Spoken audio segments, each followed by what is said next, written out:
Hi everyone, कैसे हो आप सभी लोग। आई होप आप लोग अच्छे होंगे। मैं हूं राहुल जेसवाल एंड स्वागत करता हूं आप सभी का एक बार फिर हमारे यूट्यूब चैनल JR ट्यूटोरियल्स में। तो फ्रेंड्स, आज अगेन आपके सामने one of the most beautiful and most important lecture लेकर आ गया हो। और क्या पढ़ने वाले हैं दोस्तों आज? तो आज हम लोग पढ़ने वाले हैं, आप लोग जो डिमांड कर रहे थे कंटिन्यूअसली, सर आपने न्यू बैच तो चालू कर दिया, आपने मैथ्स पार्ट 1 पढ़ाना चालू कर दिया, फिर से मैथ्स पार्ट 2 पढ़ाना चालू कर दिया 10th स्टैंडर्ड के लिए, लेकिन सर साइंस 1 भी पढ़ा दिया, लेकिन साइंस 2 कब आएगा? तो यार आप लोग का डिमांड हमारे सराखों पर, तो हम आपके लिए वीडियोस लेकर आ गए हैं फिर से साइंस 2 का पहला चैप्टर की बेहतरीन शुरुआत करने वाले हमारे न्यू बैच के साथ डिजिटल बोर्ड के ऊपर। तो उम्मीद करता हूं कि आप सभी लोग को बहुत अच्छा लग रहा होगा, और उम्मीद करता हूं कि जिस प्रकार आपने हमारे व्हाइट बोर्ड वाले वीडियोस को प्यार दिया, उसी प्रकार ये जो साइंस फिर से पढ़ाने जा रहा हूं डिजिटल बोर्ड के ऊपर, इसको भी प्यार दोगे। तो आपको एक और चीज बता दूं कि यार हमारा पूरा सिलेबस पहले से ही कंप्लीट है। तो अगर कोई बच्चा है जिसको पढ़ाई करते रहना है, कंटिन्यूअसली आगे की पढ़ाई करते रहना है और लेक्चर्स चाहिए उनको आगे की, तो हर चीज पहले से ही प्रेजेंट है। मैं आपको बताना चाहूंगा कि 10th स्टैंडर्ड का पूरा मैथ्स ऑलरेडी कंप्लीटेड है, पूरा साइंस ऑलरेडी कंप्लीटेड है, पूरा history, geography, political science, maths 1, maths 2, science 1, science 2, English grammar, और कुछ कुछ हिंदी और मराठी ग्रामर भी है।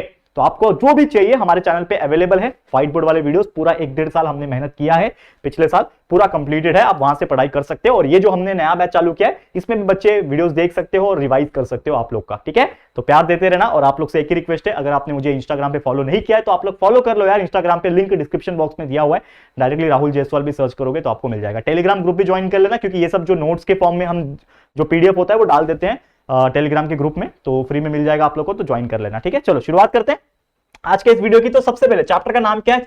10th स्टैंडर्ड साइंस 2 का चैप्टर नंबर 1, जिसका नाम है हेरिडिटी एंड इवोल्यूशन। अब हेरिडिटी एंड इवोल्यूशन आप जानते हो, मतलब क्या होता है हेरिडिटी का बताऊंगा, लेकिन ये जो हेरिडिटी एंड इवोल्यूशन है इसका मीनिंग समझो। ये चैप्टर हमें पढ़ना क्यों है? क्योंकि देखो, दुनिया में अगर आप देखोगे एक लिविंग ऑर्गेनिजम्स बहुत सारे प्रकार के हैं, ठीक है। जैसे मैं ह्यूमन बीइंग का एग्जांपल दूं, हम लोग को आज के डेट में कहा जाता है होमो सेपियन सेपियन, होमो सेपियन सेपियन कहा जाता है। लेकिन आपने कभी इमेजिन किया, सोचा है कि हम लोग को होमो सेपियन सेपियन ही क्यों कहा जाता है? ठीक है, पहले तो हम लोग होमो सेपियन थे।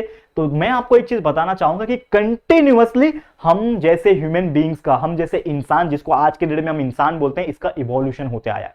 अब इवोल्यूशन होते आया, इसका मतलब क्या है? इवोल्यूशन का मतलब क्या है? हम धीरे धीरे अपग्रेड होते गए हैं। जैसे पहले के जमाने में सबसे पहला जीव हमारे अर्थ के ऊपर क्या आया? एक एल्गी आया, ठीक है, एक एल्गी आया। एल्गी के बाद धीरे धीरे और भी ऑर्गेनिजम्स आए होंगे, ठीक है ना। यूनिसेलुलर आए होंगे, मल्टी सेलुलर आए होंगे, मल्टी सेलुलर से कुछ जानवर बने होंगे, कुछ प्लांट्स बने होंगे, एंड धीरे धीरे वो ग्रो करते करते लेम्यूर बने, यानी बंदर बने, एंड बंदर बनते बनते धीरे धीरे अपग्रेड होते होते क्रो-मैग्नॉन मैन, निएंडरथल मैन, ऐसे कई सारे प्रकार के जीव जंतु बने, जो ऑलरेडी इस चैप्टर के अंदर आगे आगे जब इवोल्यूशन का टॉपिक आएगा ना, पढ़ना है हम लोग को।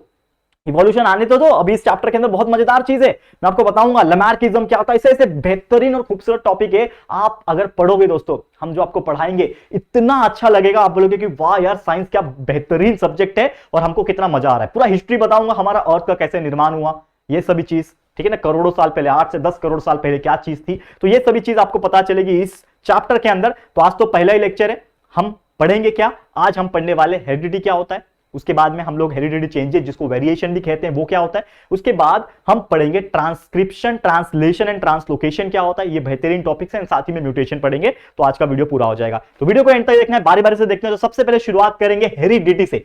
हेरिडिटी का मतलब क्या होता है मैं आपको बताना चाहूंगा सिंपल वर्ड में। अगर मैं बात करूं, हेरिडिटी एक ऐसा प्रोसेस है जिसके थ्रू हम लोग बोल सकते हैं कि जो डीएनए होता है वो पास होता है पेरेंट्स से लेके ऑफस्प्रिंग तक। ऑफस्प्रिंग को हम लोग बोलते हैं बच्चा, चाइल्ड, चिल्ड्रन, ठीक है। जैसे कि एग्जांपल के तौर पे अगर मैं बात करूं कि हमारे पेरेंट्स होते हैं, आपने नोटिस किया है कि नहीं, हमारे पेरेंट्स होते हैं। तो हमारे पेरेंट्स जैसे फादर है हमारे, तो फादर का जो डीएनए होगा वो मेरा जो डीएनए होगा, मेरे फादर का डीएनए और मेरा डीएनए जो होगा वो सेम होगा। क्यों हुआ? क्योंकि मेरे फादर से ही मैं आया हूं ना, मेरे फादर की वजह से ही मैं आया हूं। मतलब हाँ, मेरे फादर और मदर दोनों की वजह से आया हूं, लेकिन जो डीएनए होगा वो फादर का आता है, ठीक है। अब यानी कि मैं क्या बोल सकता हूं कि हेरिडिटी का मतलब ये होता है कि अगर मेरा डीएनए जो पास हो रहा है एक पेरेंट से दूसरे जनरेशन तक, मतलब one generation to another generation, that is from parents to their offspring. अब मैं हूं, मेरे साथ फॉर एग्जांपल मैं कभी ना कभी शादी तो करूंगा, ठीक है। तो उसके बाद अगर बच्चे होते हैं फॉर एग्जांपल, तो मेरा डीएनए उनके अंदर पास होगा, यानी कि माय फादर का जो डीएनए था मेरे अंदर, मेरा डीएनए उनके अंदर, उनका डीएनए उनके अंदर, तो ये जनरेशन बाय जनरेशन पास होते चले जा रहा है, करेक्ट है। और इसी चीज को हम लोग बोलते हैं heredity, that is the transfer of genetic information, that is nothing but the transfer of genetic information from one generation to the another generation, that is nothing but heredity। और ये heredity जो होता है दोस्तों, ये जो जेनेटिक इंफॉर्मेशन जो transfer हो रहा है वो या तो फिजिकल हो सकता है, या तो मेंटल हो सकता है, या तो दोनों ही हो सकता है, या दोनों भी नहीं भी हो सकता है। कहने का मतलब क्या है, जैसे कि हम अपने पेरेंट्स को देखना, आप आज जाके आपके पेरेंट्स को ध्यान से देखना, उनकी शक्ल को देखना, आपकी मम्मी के पापा के, तो जब आप ध्यान से अपनी मम्मी के पापा के जब शक्ल को देखोगे, फेस को देखना और अपने फेस को मैच करने की कोशिश करना, कुछ ना कुछ आपको सिमिलैरिटीज देखने मिल जाएगी। मतलब 0.1%, 1%, 5%, 10%, किसी किसी का तो 50-60%। अभी मेरा और मेरे फादर का ऑलमोस्ट देखा जाए 30-40% मैच करता है। ठीक है, क्यों मैच करता है? क्योंकि उनके डीएनए मेरे अंदर है। ठीक है, तो उनका जो जेनेटिक इंफॉर्मेशन था, ठीक है, वो मेरे अंदर आया है। करेक्ट है कि नहीं? तो इसी चीज को बोलते हैं heredity, that is the transfer of characters also. Characters भी ट्रांसफर हो रहे हो सकता है किसी के बाल अपने मम्मी जैसी हो, किसी के जो बियर्ड आते होंगे, जैसे कि अभी मेरा जो बियर्ड है मेरे फादर जैसा आता है, मतलब मैं बड़ा रख सकता हूं बियर्ड। किसी किसी का मेरे एज में आते आते बियर्ड आता ही नहीं है। मैं 26 का हूं, अभी तक बहुत सारे मेरे फ्रेंड्स हैं जिनका प्रॉपर तरीके से बियर्ड नहीं आया। तो ये भी एक कैरेक्टर है ना, ये भी एक हार्मोनल चीज है। जेनेटिक इंफॉर्मेशन कैरेक्टर्स के थ्रू आया, वो भी पास होके आया है एक जनरेशन से दूसरे जनरेशन। तो ऐसे ये जनरेशन बाय जनरेशन चलते जाता है। ये पूरे मिला के ये सब चीजों को हम लोग क्या बोलते हैं? हेरिडिटी बोलते हैं। करेक्ट है दोस्तों? क्लियर है? तो उम्मीद करता हूं कि ये चीज आपको बहुत बेहतरीन तरीके से समझ में आ गया होगा। आगे बढ़ जाएं। बहुत इजी है दोस्तों, मतलब मुझे ऐसा लगता नहीं है कि साइंस लोग बोलते हैं हार्ड है, लेकिन कुछ हार्ड नहीं होता है, बस आपको अंडरस्टैंडिंग के ऊपर है। कॉन्सेप्ट एक बार समझ लिया, बाकी तो चीजों को आपको लर्न ही करनी है, क्वेश्चन आंसर्स को लर्न ही करना है, लेकिन कॉन्सेप्ट अगर पता है तो वो लर्न करने में जो मजा आता है वो किसी में नहीं आता है। करेक्ट है? चलो नेक्स्ट क्वेश्चन पे जाते हैं, मतलब नेक्स्ट हमारे टॉपिक पे जाते हैं, जो कि है वेरिएशन। अब जैसे मैंने बोला, एक होता है हेरिडिटी, यानी कि जो कैरेक्टर्स हमारे से दूसरे जनरेशन में पास हो रहे, लेकिन कुछ ऐसे भी कैरेक्टर्स होंगे जो पास नहीं होंगे, यानी कि वो क्या रहेगा? वेरिएशन रहेगा, दैट इज हेरिडिटी चेंजेस। अब जरूरी नहीं है ना कि मेरे फादर का जो भी जितने भी कैरेक्टर्स थे वो सभी मेरे अंदर आ जाएंगे। हो सकता है उनका कुछ जेनेटिक इंफॉर्मेशन मेरे अंदर नहीं आया, हो सकता है मम्मी का कुछ आ गया हो, कोई फादर का आ गया होगा, हो सकता है हमारे ग्रैंड पेरेंट्स का आ गया हो, ये भी चलता रहता है। ठीक है, दैट इज। तो ये जो चीजें हो रहा है, जो हेरिडिटी चेंजेस हो रहा है, हो सकता है उसके अंदर कुछ म्यूटेशन आ गया होगा जीन्स के अंदर, तो ऐसा भी होता है। म्यूटेशन का भी एक टॉपिक है जो हमें आज के ही वीडियो में पढ़ना है, लास्ट में पढ़ेंगे। तो ये सब चीजें जो हो रही है, इसका मतलब कहीं ना कहीं मेरा जो हेरिडिटी है वो चेंज हो रहा है, and that is nothing but the variation. तो वेरिएशन का मतलब क्या होता है यहाँ पे? In short, the differences between the parents and the offspring. बच्चों में और पेरेंट्स में जो भी डिफरेंसेस है according to their genetic information, according to their characters, is nothing but variation. समझ में आ रहा है? और यहां पे बात करूं कि हो सकता है उनका नेचर अलग हो, जैसे आपके फादर बहुत शांत हो, आप बहुत गुस्सैल हो, ऐसा भी हो सकता है। हो सकता है आपका फेस कलर अलग हो, आपके फादर का या फिर मदर का जो फेस है वो बहुत अलग हो सकता है आपके पेरेंट्स थोड़े एकदम गोरे हो, आप थोड़े से सावले हो जाओ या फिर काले हो जाओ, ऐसा भी हो सकता है। तो ये सभी चीज जो है ना, वो जेनेटिक इंफॉर्मेशन के चेंजेस होने की वजह से होता है, जिसको हम लोग हेरिडिटी चेंजेस भी बोलते हैं। तो ऐसा भी होता है, जो कि थोड़ा कम चांसेस होता है, लेकिन होता है दोस्तों। ठीक है ना? कलर हो गया, ऐसे कई सारे एक्सप्रेशंस, कई सारे कैरेक्टर जेनेटिक इंफॉर्मेशन के थ्रू चेंज होते रहते हैं, and that is nothing but the variation. Clear है? समझ में आ गया दोस्तों? तो उम्मीद करता हूं कि आपको बहुत मजेदार तरीके से ये चीज समझ में आ गया होगा। आगे बढ़ जाते हैं अगले टॉपिक के ऊपर। अब आप देखो, एक और चीज है कि ये जो पूरा का पूरा जो हेरिडिटी है ना, ये पूरा किसके ऊपर बेस है? हेरिडिटी बात कर लो, जेनेटिक्स बात कर लो, या फिर पूरा का पूरा जो हमारा वेरिएशन बात कर लो, ये पूरा पूरा कहीं ना कहीं ये पूरा फंडा है डीएनए आरएनए, जिसको हम लोग इन शॉर्ट जेनेटिक्स बोल सकते हैं। अब ये जो जेनेटिक्स है ना, उसको भी किसी ने स्टडी किया रहेगा, तो मैं आपको एक बताना चाहूंगा जो कि मोस्ट इंपॉर्टेंट एमसीक्यू है आप लोग के लिए, जो है बोर्ड एग्जाम में पूछा जाएगा, कि एक साइंटिस्ट है, यानी कि बायोलॉजिस्ट बोल लो, जो भी बोलना है बोल लो, जोहान ग्रेगर मेंडल, इनका नाम है जोहान ग्रेगर मेंडल, एक बहुत ही महान बायोलॉजिस्ट माने जाते हैं बायोलॉजी के फील्ड में, जो कि है is the Pioneer of the modern genetics. मतलब इन्होंने ही मॉडर्न जेनेटिक्स में खोज बीज की है, और बहुत सारी जो इंफॉर्मेशन जो है ना, ये इन्होंने बताई है। तो ये क्वेश्चन पूछता है, मैंने देखा है। ठीक है? और साथ ही में अगर मैं आपको बता दूं कि जो साइंस है हेरिडिटी का, ये बहुत ज्यादा यूजफुल होता है बहुत सारे डायग्नोसिस के लिए, यानी उपचार के लिए, ट्रीटमेंट करने के लिए, बहुत सारे डिसऑर्डर्स, बहुत सारी बीमारियां जो होती है उसके रोकने के लिए, प्रिवेंशन के लिए, और हेरिडिटी डिसऑर्डर्स जो होते हैं, जो हेरिडिटी चेंजेस की वजह से हो पाता है ना, ये सभी चीज को रोक सकता है, डायग्नोस कर सकता है, ट्रीट कर सकता है, पहचान सकता है। ये सभी चीज कौन कर सकता है? दैट इज नथिंग बट जो हेरिडिटी है ना हमारा, जो एक ऐसा साइंस है। तो बहुत सारे ऐसे बायोलॉजिस्ट होते हैं जो ये सब चीज का स्टडी करते हैं और बहुत ही सक्सेसफुल होते हैं इन टर्म्स ऑफ, जो बड़े बड़े डॉक्टर्स बनते हैं वो इनका इंफॉर्मेशन रखते हैं। क्लियर है? तो उम्मीद करता हूं कि ये टॉपिक बहुत, जो बेसिक इंट्रोडक्शन था इस चैप्टर का, या फिर बेसिक इंट्रोडक्शन था हमारे ये टॉपिक्स का, ये आपको बहुत बेहतरीन तरीके से समझ में आ गया होगा। तो आज पहला ही लेक्चर है, तो आराम आराम से पढ़ेंगे, लेकिन अभी खत्म नहीं हुआ है। एक सबसे बेहतरीन टॉपिक बचा हुआ है इस चैप्टर का, पहला ही है, जो कि है ट्रांसक्रिप्शन, ट्रांसलेशन एंड ट्रांसलोकेशन। इसको पूरा अच्छे से स्टोरी के मोड में समझाऊंगा, क्या होता है पूरा अच्छे से समझना, एक एक चीज बारीकी से समझा रहा हूं, पूरा कॉन्सेप्ट समझ में आएगा। फिर उसके बाद म्यूटेशन भी पढ़ना है। इतना टॉपिक्स पढ़ लेंगे तो हमारा आज का लेक्चर पूरा हो जाएगा। आपको बस वीडियो को एंड तक देखना है, और बीच में अगर अच्छा लगेगा दोस्तों, दिल से मेहनत दिख रही है दोस्तों,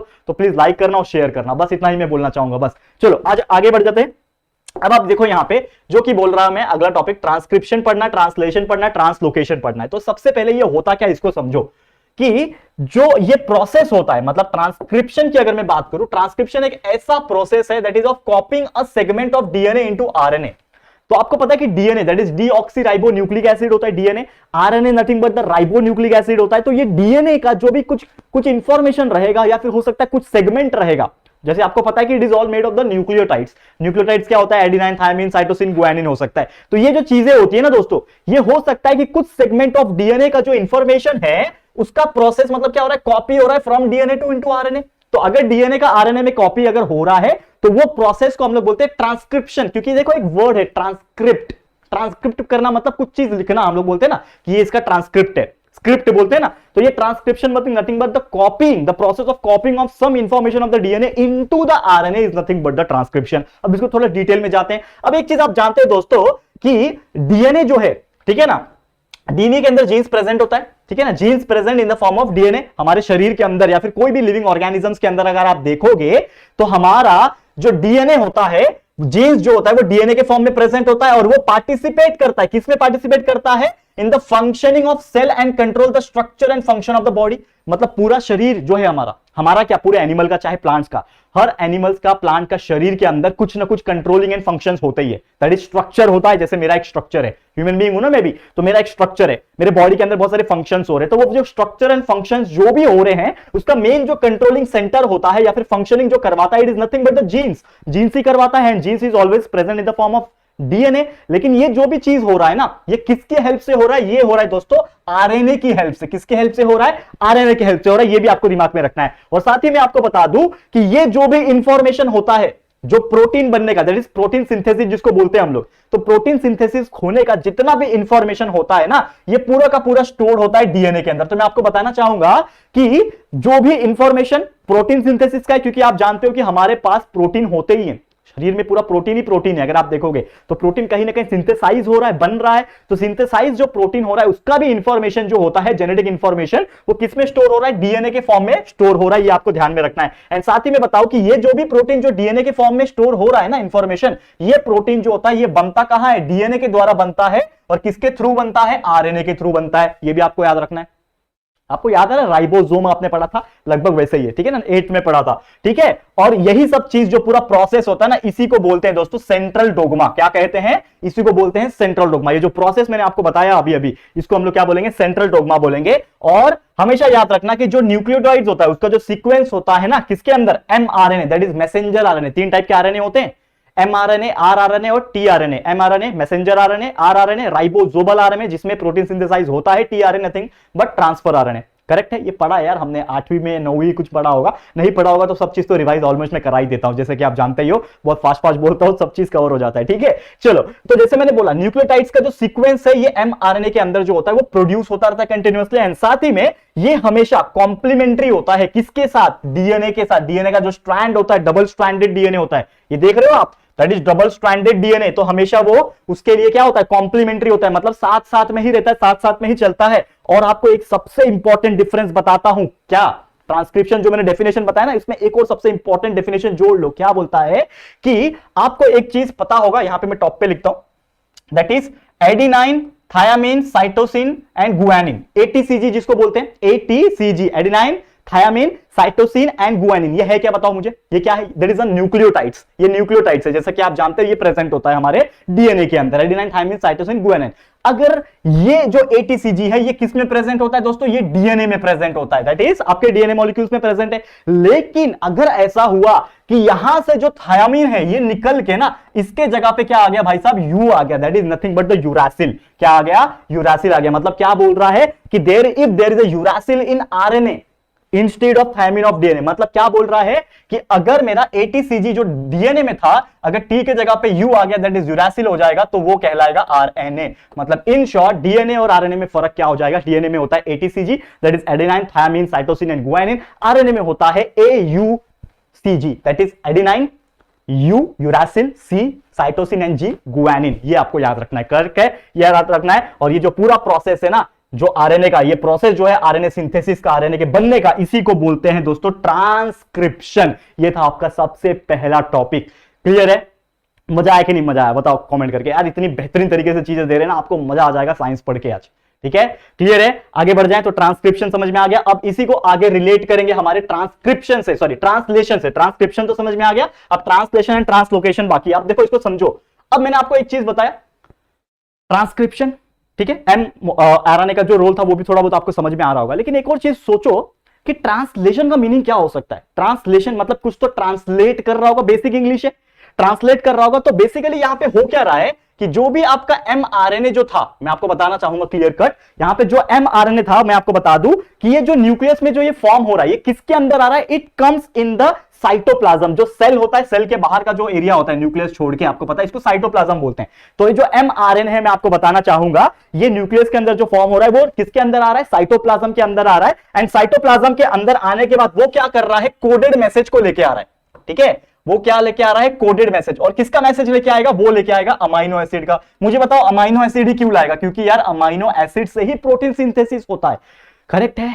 देखो बोल बोल के हालत खराब हो गया। अमाइनो एसिड से ही प्रोटीन सिंथेसिस होता है। तो ये जो मैसेज लाएगा, कौन लाएगा? दैट इज एमआरएनए जो साइटोप्लाज्म में एंटर हुआ। ये कौन सा मैसेज लेके आएगा? ये लेके आएगा अमाइनो एसिड का एक मैसेज लेके आएगा। और यही मैसेज के अंदर क्या होता है? कोड होता है। जैसे मैंने बोला कोडेड मैसेज ला रहा है, तो इसके अंदर क्या होता है? कोड होता है। किस चीज का? अमाइनो एसिड का कोड होता है। और यही जो कोड होता है ना दोस्तों, मैं आपको बता दूं, हर एक न्यूक्लियोटाइड जो होता है, ठीक है, हर एक जो मैसेज जो होता है, जो कोड हो रहा है ना, नॉर्मली किससे बन रहा है? यहां पे 3 न्यूक्लियोटाइड से बन रहा है। मतलब जितने भी कोड है, इसके पास क्या है? Each code has 3 nucleotides. क्या है? इसके पास 3 न्यूक्लियोटाइड है। क्या प्रेजेंट है? 3 न्यूक्लियोटाइड प्रेजेंट है। और इसीलिए इस कोड के पास 3 न्यूक्लियोटाइड होने की वजह से इस चीज को बोलते हैं दोस्तों ट्रिपलेट कोडॉन। क्या कहते हैं दोस्तों? Triplet codon. ये याद रखो, ये सबसे इंपॉर्टेंट चीज है। क्या याद रखोगे? इस चीज को हम लोग क्या बोलते हैं? ट्रिपलेट कोडॉन बोलते हैं। अब ये ट्रिपलेट कोडॉन का फंडा तो समझ में आ गया होगा। तो एक हमारे बायोलॉजिस्ट थे, हमारे इंडियन ओरिजिन के, एक बहुत महान साइंटिस्ट थे, जिनका नाम क्या था? डॉक्टर हरगोविंद खुराना। डॉक्टर हरगोविंद खुराना एक बहुत महान हमारे इंडिया के ओरिजिन रखने वाले, हमारे इंडिया ओरिजिन के रखने वाले साइंटिस्ट थे। उन्होंने क्या बताया था कि यानी कि जो ये जितने भी ट्रिपलेट कोडॉन है ना, ये कहीं ना कहीं अमाइनो एसिड से ही होते हैं। और ये अमाइनो एसिड हमारे पास कितने हैं? 20 अमाइनो एसिड्स। ठीक है, अमाइनो एसिड कितने प्रेजेंट है? 20 ऐसे अमाइनो एसिड्स प्रेजेंट होते हैं। और ये जो ट्रिपलेट कोडॉन जो होता है दोस्तों, इसके लिए इन्होंने बताया था कि ट्रिपलेट कोडॉन कैरी करता है 20 अमाइनो एसिड। और मैं आपको एक और चीज बता दूं कि ये जो चीजें डॉक्टर हरगोविंद खुराना ने जो किया था ना, उनके लिए, इसके लिए उनको नोबेल प्राइज मिला था। क्या मिला था? ये एक्स्ट्रा क्वेश्चन में पूछा जा सकता है। क्या मिला था? नोबेल प्राइज मिला था। कौन से ईयर में मिला था? याद रखना, ईयर था दोस्तों 1968। Does your mind go blank when you want to speak in English? If that's you, then I want to help you. Hi, my name is Ronald. I'm a native English speaker and I help thousands of people across India to develop their English. बहुत सारे scientist के साथ में इनको क्या मिला था? Award मिला था। 1968 में इसको अवार्ड मिला था। अब यानी कि अब यहां पे क्या हो रहा है कि हर आरएनए जो है, जैसे कि मैंने बोला, ईच एमआरएनए जो है, बहुत सारे एमआरएनए जो है, ये किससे बन रहे हैं? हजारों ट्रिपलेट कोडॉन से बन सकते हैं, क्योंकि यार ट्रिपलेट कोडॉन के पास 20 अमाइनो एसिड्स है। और ये हर एमआरएनए थाउजेंड्स ऑफ किससे बन रहा है? ट्रिपलेट कोडॉन से बन रहा है। बहुत सारे ट्रिपलेट कोडॉन होंगे, ठीक है ना, जिसके पास 3-3 न्यूक्लियोटाइड प्रेजेंट होंगे। और ये हजारों की मात्रा में जो ट्रिपलेट कोडॉन प्रेजेंट है ना, ये क्या करता है? एमआरएनए जो है मैसेज पहुंचाता है। किसके थ्रू पहुंचाएगा? क्योंकि जब मैसेज पहुंचाना है, जब मैसेज पहुंचाना है तो कोई मैसेज पहुंचाने वाला होना चाहिए। ठीक है, तो मैसेज पहुंचाने वाला कौन रहेगा भैया?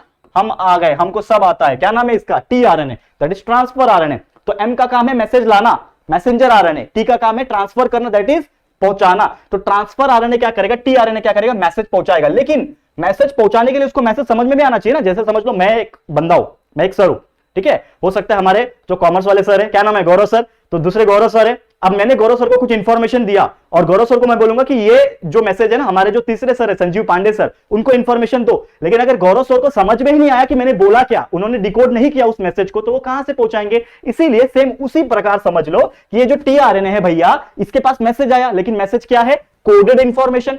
कोडेड इंफॉर्मेशन है भैया, तो भाई इसको डिकोड करना पड़ेगा। तो उसको डिकोड करने के लिए इस भाई साहब के पास, यानी टीआरएनए के पास क्या होता है? एंटी कोडॉन होता है। क्या होता है दोस्तों? Anti codon. याद रखो इसको। टीआरएनए के पास क्या है? Anti codon. तो एंटी कोडॉन क्या है? उस टीआरएनए के पास है। अब उसको क्या करेगा? वो मैसेज को लेगा, डिकोड करेगा और उसको आगे भेजेगा, यानी ट्रांसफर करेगा। और यही जो पूरा का पूरा जो प्रोसेस है ना दोस्तों, ये जो पूरा का पूरा प्रोसेस जो हो रहा है ना, इसी को हम लोग बोलते हैं दोस्तों, याद रखना, ट्रांसलेशन। क्या किया उसने? ट्रांसलेट किया। तो इसको ही हम लोग बोलेंगे ट्रांसलेशन। समझ में आया कि नहीं ट्रांसलेशन? बताओ कमेंट करके। बहुत मजेदार आया, ठीक है ना। आज एनर्जी लेवल भी फुल है और आपको उम्मीद कर रहा हूं मजा भी आ रहा होगा, ठीक है। ट्रांसलेशन समझ में आ गया। अब इसी को आगे बढ़ाएंगे, देखते हैं क्या कर रहा है। mRNA क्या किया, मैसेज को आगे किया, ट्रांसफर आरएनए के थ्रू भेज दिया। अब आगे क्या हो रहा है, ट्रांसलोकेशन आ रहा है। तो ट्रांसलोकेशन मतलब लोकेशन को कहीं ना कहीं शिफ्ट कर रहा होगा, ट्रांसफर कर रहा होगा, समझ में आ रहा है। तो उसी का खेल है पूरा। तो यानी कि यहां पे जो ट्रांसलेशन हो गया, तो उसके बाद क्या हुआ कि ये जो अमाइनो एसिड, जो टीआरएनए मेरा क्या लेके आया, ट्रिपलेट कोडॉन अमाइनो एसिड लेके आया, ठीक है। तो ये जो अमाइनो एसिड जो लेकर आ रहा है, मेरा टीआरएनए जो लेकर आ रहा है, ये जो अमाइनो एसिड है ये बॉन्ड बनाएगा। किस, जब वो लेके आ रहा है तो ये एक बॉन्ड बनाएगा, और ये बॉन्ड कौन सा होगा, पेप्टाइड बॉन्ड, ठीक है। इनके बीच में जो बॉन्ड होगा वो कौन सा बॉन्ड होगा दोस्तों, पेप्टाइड बॉन्ड होगा। और ये जो पेप्टाइड बॉन्ड होगा दोस्तों, ये आरएनए के थ्रू क्या करेगा, बॉन्ड बनाएगा। आर राइबोसोमल आरएनए के थ्रू क्या करेगा, ये बॉन्ड बनाएगा आरएनए के थ्रू। और यही प्रोसेस के दौरान क्या होता है कि जो राइबोसोम है वो हमेशा एक mRNA से दूसरे की तरफ वो जाता रहता है। mRNA के थ्रू वो एक से दूसरे पोजीशन में जाता रहता है, ठीक है ना। एक end of mRNA to other end of distance of triplet codon. और इनके बीच में जो डिस्टेंस होता है, इनके बीच में जो डिस्टेंस होता है वो किसका होता है दोस्तों, ट्रिपलेट कोडॉन का होता है। डायग्राम में दिख रहा है, दैट इज एक टीआरएनए लेके जा रहा है, तो उनके बीच में जो डिस्टेंस हो जाएगा, देखो यहां पे कोडॉन लिखा हुआ है, दैट इज कोडॉन। बहुत सारे कोड्स होते हैं, राइबोसोमल आरएनए है, यहां पे mRNA, ठीक है। तो यहां पे क्या हो रहा है कि एक and, one and of mRNA से लेके वो अदर एंड, दूसरा एंड जो होगा वहां पे पहुंचाएगा। कौन पहुंचाएगा, अगेन टीआरएनए पहुंचाएगा। लेकिन ये जो ट्रांसफर हो रहा है ना, कि एक mRNA के एंड के थ्रू दूसरे एंड तक पहुंचा रहा है, और उनके बीच में जो पहुंचाने के बीच में जो गैप रहेगा, जो डिस्टेंस रहेगा, वो कितना रहेगा, एक ट्रिपलेट कोडॉन का डिस्टेंस रहेगा। तो ये जो ट्रांसफर बार बार हो रहा है, ये जो डिस्टेंस हो रहा है ना, इसको बोलते हैं हम लोग ट्रांसलोकेशन। इसी को क्या बोलेंगे, ट्रांसलोकेशन। देखो एनर्जी लेवल अभी डाउन हो गई, लेकिन कोई बात नहीं, एक टॉपिक और लेना है, ले लेंगे। ट्रांसलोकेशन आपको समझ में आ गया, तो मतलब हमारा पूरा जो बेहतरीन टॉपिक था, ट्रांसक्रिप्शन, ट्रांसलेशन, ट्रांसलोकेशन, ये पूरा क्लियर है। अब चलते हैं हमारे एक आखिरी टॉपिक के ऊपर जो हमें पढ़ना है, जिसका नाम है म्यूटेशन। ये वर्ड आपने कार्टून्स वगैरह में सुना होगा, म्यूटेट हो गया, अरे इसके अंदर म्यूटेट हो गया। बेंटेन आता था पहले, बचपन में देखता था बेंटेन, ठीक है। उसमें बहुत सारे एलियंस म्यूटेट हो जाते थे। तो यहां पे भी वही सीन है कि आपको पता है, जैसे हमने अभी पढ़ा कि हेरिडिटी का मतलब क्या था, transfer of characters from one generation to another generation, ठीक है। यही था हमारा हेरिडिटी का मतलब। लेकिन ये जो हेरिडिटी का मतलब है दोस्तों, इसमें लिविंग ऑर्गेनिज्म बहुत सारे हैं, लिविंग ऑर्गेनिजम्स कई सारे हैं। तो लिविंग ऑर्गेनिजम्स के अंदर जो बहुत सारे सेल्स प्रेजेंट है, हो सकता है इन्हीं सेल्स के अंदर कुछ ना कुछ क्या हो रहा है, चेंजेस आ रहा है।